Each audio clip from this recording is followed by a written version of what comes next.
but it keeps coming to mind. My name is Lisa. I've been married to my husband, Tom, for 8 years, and I'm 34 years old. Jake, who recently turned 4, and Emma, who is 6, are our 2 children. Tom is a hard worker who works in construction. He is a decent husband and father, or at least he was, until I acted impulsively and ruined everything. It all began when Evan sent me a message on Facebook.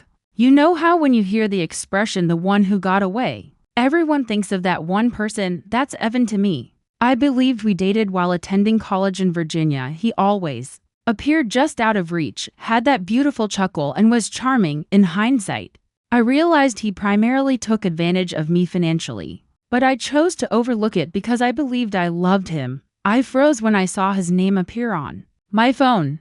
My initial reaction was, why now? I read the brief note, which said, "Hey Lisa, it's been a while." I know I should have ignored it, but I could really use a friend right now. Call it curiosity, call it old feelings, call it ignorance, but something inside of me responded to him. What's wrong? I replied in writing. He informed me that his wife had moved in with her sister in Atlanta after leaving him and taking the children. He claimed to be a complete mess and unsure of what to do. I persuaded myself, at least, that I felt terrible for him. In actuality, it was thrilling. He remembered me after all these years. I asked him if he wanted to talk, telling myself it was nothing. Before I knew it, I was packing an overnight bag because one thing led to another. I informed Tom that my old college buddy, Evan, was going through a difficult moment and needed support. At first, Tom merely gazed at me as if I had gone crazy, saying nothing. At last, he inquired, "Why? Is there no one else he has?" It was a reasonable inquiry, but I became defensive rather than respond. "Tom, it's not a huge deal." Tom shook his head, saying, "He's just a friend." "Are you really going to abandon me and the kids for the entire weekend? Act as a therapist for a man you hardly ever talk to?" That hurt. But I kept my composure. I lied when I stated I'd do the same for any of your friends if they needed help. The majority of Tom's buddies aren't even people I like. That should have been my first warning sign, but Tom didn't argue with me about it. Instead, he simply sighed and said, "Do whatever you want, Lisa." I packed my bags and drove 2 hours to Evan's house. He appeared to be broken when I arrived. His clothing was crumpled, his hair disheveled. For a moment, I felt like I was 21 again, as if he were the same Evan who could make me laugh. I sobbed, and he hugged me as if I were his lifeline. We talked into the wee hours of the morning. He told me everything about his wife, including how she had given up on their marriage and never valued him. Evan always played the victim, so I should have seen through it. However, I absorbed it. "You've always been so sweet, Lisa," he remarked, glancing at me. It felt so nice that I'm embarrassed to say, "I don't know what I'd do without you." Tom didn't say anything. I haven't seen anything like that in years. Tom was waiting for me on Sunday night when I arrived home. The children had fallen asleep already. Even though I could sense he was upset, I pretended nothing was wrong. I said, "How was your weekend?" as if I hadn't simply left him and the children behind. He gave me the same look he gave me before I left, but he didn't respond straight away. I was surprised when he finally said, "You know, Lisa, I'm not stupid." "What's that supposed to mean?" "You really expect me to believe you went all the way there just to talk?" he responded. Even though he spoke calmly, I could see he was upset. I dismissed it as ridiculous. He refused to back down, though, saying, "Come on, Tom, you're being ridiculous." I felt sick to my stomach, but I remained silent. "Am I? You've been distant for months, Lisa. And then this guy shows up out of nowhere and you drop everything for him. How do you think that looks?" I asked myself. Tom shook his head, saying, "You're reading too much into this. Evan needed a friend, that's all." "No, Lisa. He didn't need a friend, he needed you, and you went running like a lovesick teenager. That caused a problem." Tom laughed, but it wasn't a comforting laugh. "I was just being nice." "Why are you making this into something it's not?" he asked. I should have apologized at that point, but instead I said something I will always regret. "You really don't get it, do you? You left your family to play savior for a guy who didn't even care about you back then. What does that say about us?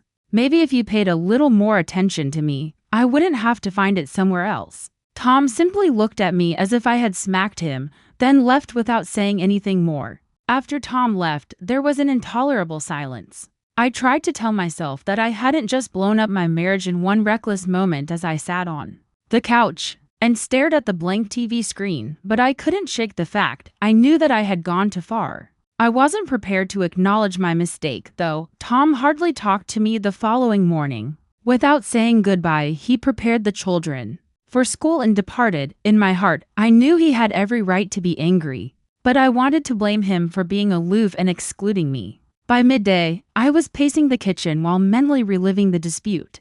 My phone started buzzing at that point. Evan was the one. He wrote, "Hey, just checking in. Hope you're okay." In his message, I experienced a range of feelings, including joy, guilt, and an unidentified emotion. I wanted to spill my guts to someone who seemed to get me, to tell him everything, but I restrained myself. I typed instead, "Thanks for checking in. Everything's fine." Of course, everything wasn't fine. I was very anxious by the time Tom got home that night.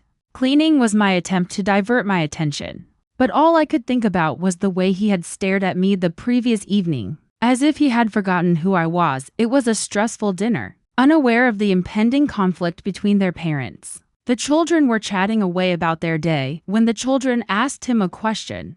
He hardly spoke, only nodding and whispering answers. I made the decision to attempt to patch things up after we put them to bed. I leaned against our bedroom doorway and whispered, "Tom, can we talk?" He looked up from his phone, but his face was unreadable. I paused and asked, "What's there to talk about?" It wasn't really an apology, but it was the best I could do without completely acknowledging my mistake. "About last night, I shouldn't have said what I said." Tom put his phone down and sighed. "You don't get it, Lisa. It's not just about what you said, it's about everything. The way you dropped everything for that guy, the way you brushed me off like I didn't matter. Do you even see how messed up that is?" My defenses began to rise.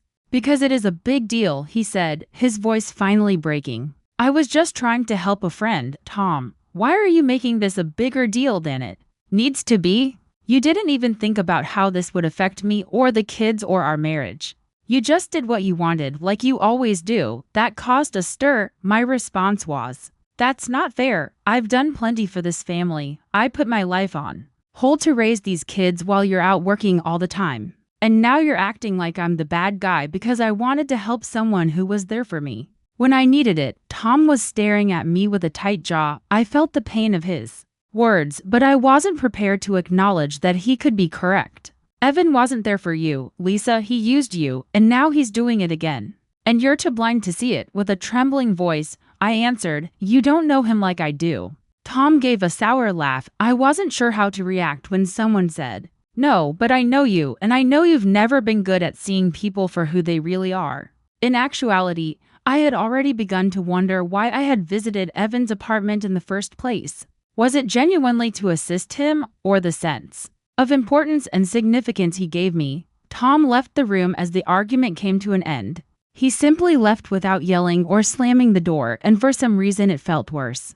The days that followed were a haze. Tom acted courteously but distantly, as if he had built a wall between us. I didn't know how to remedy it, but I detested it. Evan continued to text me in the interim. He would send me brief texts to check on me or to express gratitude for my support. The feeling that I was playing with fire persisted even after I convinced myself it was nothing more than being a nice friend. The silence was eventually broken by Tom one evening. I was taken aback when he turned to face me when we were seated on opposite ends of the couch, feigning to watch TV. "Lisa, do you even want to be in this marriage anymore?" he asked. "Of course I do," I blurted out. He didn't appear persuaded. His statement struck me more strongly than I had anticipated because it doesn't feel like it. It feels like you're more interested in chasing some fantasy from your past than building a future with me and the kids. I wanted to defend myself by arguing, but I was at a loss for words. He went on, "I can't keep wondering if I'm enough for you, if you even respect me. So I need to know where your head's at." When Tom said that, I froze. I wanted to push back, defend myself, and blame him, but I was hesitant because of the way he looked at me, tired and worn down. I said, "Tom, it's not like that." At last, I detested how weak I sounded and my voice cracked. "I respect you, I really do." With more suspicion than words could convey, he arched an eyebrow. "Because running off to spend a weekend with a guy who used you, lying to my face about it, And acting like I'm the problem doesn't scream respect to me. I yelled, Lisa, I didn't lie. Before I could control my rage, I told you where I was going. You told me the bare minimum, he retorted, raising his voice. And you didn't even care how it made me feel. Do you have any idea what it was like? Sitting here with the kids, knowing you'd rather be with him? The poison in his voice made me wince. It wasn't like that, with his eyes fixed on mine. He leaned forward and said, then what was it like? Because from where I'm standing, it looks like you'd drop everything for this guy while treating me like an afterthought. I started to reply, but the words became stuck in my throat. The fact that he was correct struck me like a ton of bricks. I muttered, Tom. I just wanted to help him, but how phony it sounded. He repeated, shaking his head, you wanted to help him. What about me, Lisa? What about us? Do we even matter to you anymore?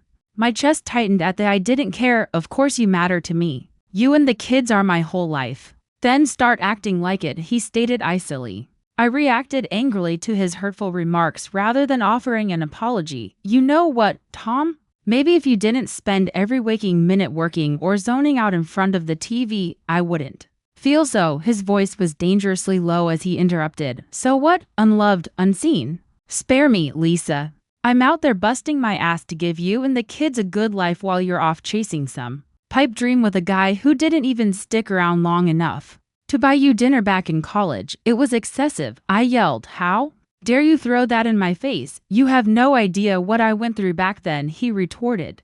And whose fault is that? You don't tell me anything, Lisa. You keep everything bottled up, and when it explodes, it's always somehow my fault. To that, I was at a loss for words. I couldn't admit it now. When I felt so cornered, even though he wasn't wrong, the only sound to break the strained calm in the room was the low hum of the kitchen refrigerator. Too proud to continue fighting but too obstinate to apologize, I crossed my arms and gazed at the ground. At last, Tom got to his feet and moved for the door. He said, I'm going out. Without turning around, I said, where are you going? My voice began to sound panicked. He stated bluntly, anywhere but here, and then vanished. I sat there mentally reliving the struggle for what seemed like ours. The fact that I had driven him to this point was gnawing at me, even though I wanted to blame him for leaving and for not understanding me. My phone buzzed when I was resting in bed later that night. Evan was back. Hope you're doing okay, he wrote in his message. His response came almost immediately. I'm sorry to hear that. Want to talk about it? I replied back without thinking, not really. Tom and I had a fight. My finger lingered over the screen as I paused. There was a part of me that wanted to tell him to rekindle that connection. But I also felt that it would only make things worse because I was beginning to comprehend how much harm I had caused. Tom entered the bedroom via the creaking door. Before I could make up my mind, his eyes were haggard, as if he had aged 10 years in the few hours he had been gone, yet his face was serene. He stated, we need to talk, in a forceful yet calm voice. With my heart racing, I nodded, keeping his distance. He took a seat on the bed's edge. The question was like a kick to the gut. Lisa, I need to know the truth. Do you have feelings for him? Despite my wanting to tell him that he was the only person I was interested in, I was unable to say no. Lisa, he said, his tone more acerbic. I froze and asked, do you love him? Like a loaded rifle, the question hung in the air, and I could feel Tom watching and waiting for me to utter the one thing he needed to hear. However, I couldn't lie, at least not credibly. Tom, I said in a tremulous voice, it's not that simple. His expression dimmed and our mutual stillness deepened. He said, it should be simple, Lisa, in a tight, low voice. I turned my attention from the pain in his eyes to the floor and said, you're my wife.